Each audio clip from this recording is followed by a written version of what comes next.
And joining me from Ramallah is political scientist Xavier Abu Aid. He's also a former advisor to the Palestine Liberation Organization. Javier, always good to see you. What reactions are you hearing around there where you are in Ramallah to this Israeli decision? Pleasure being with you tonight. I think it's what's happening here in Ramallah is a situation of utter desperation. I don't know how to describe it differently because it's not just about what the political elites are saying. It's what Palestinians are living on the ground. I think whoever follows TRT coverage understands the amount of Israeli settler attacks against Palestinians, how checkpoints are being closed now for people, how it's more difficult to expand.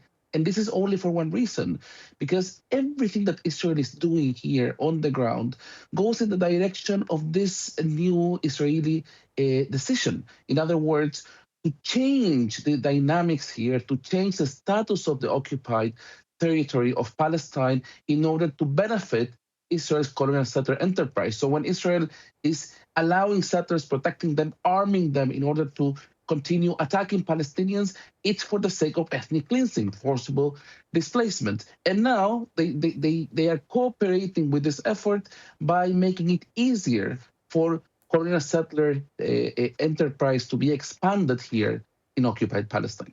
Is that what you're hearing, that people are now scared that there will be even more settler violence against Palestinians?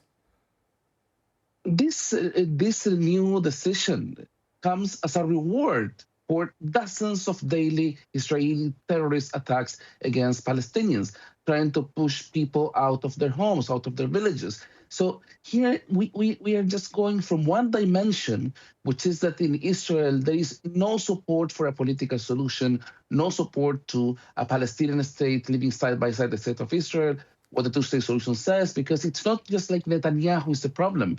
This decision was made with any sort of significant Israeli Zionist political opposition. This is also something important. The Israeli opposition that some Western countries are very interested for them to defeat Benjamin Netanyahu, as if Netanyahu alone was the problem. They are also silent with this because even settlers are part of this opposition. Now, we go from that dimension, which is a political dimension, to the reality we have on the ground that translates those decisions into more attacks and land theft and grabbing from Palestinians. So the situation here, it's very desperate from that perspective, because now we are not just witnessing the reality of annexation, we are also witnessing a clear Israeli political decision to make the Palestinian Authority collapse. You heard there in Mohammed's report as well, some saying that this could actually mean the end of the two-state solution. Is that how you see it as well? I think Israel has declared a death certificate for the two-state solution a long time ago. It's not something that we see now. But if anyone is interested to revive the prospects of a two-state solution, they should be focusing on the core of the issue, which is ending Israel's occupation.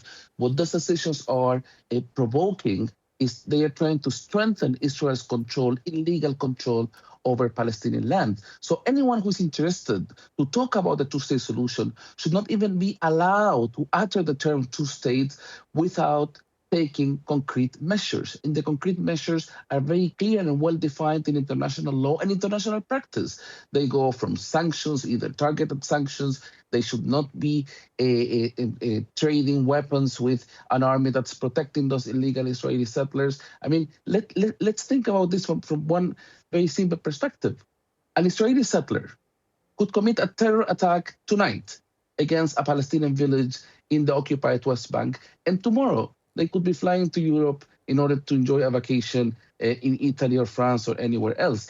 In addition to what Palestinians see, I mean, can you imagine how hopeful Palestinians were when the International Criminal Court issued an arrest warrant against Benjamin Netanyahu for war crimes and crimes against humanity, only to see countries like France, Greece, or Italy opening their skies in order to provide freedom of movement for Benjamin Netanyahu instead of arresting him?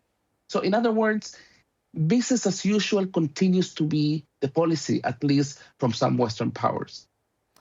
Xavier Abu Aid, always good to talk to you, and thank you so much for your time and analysis.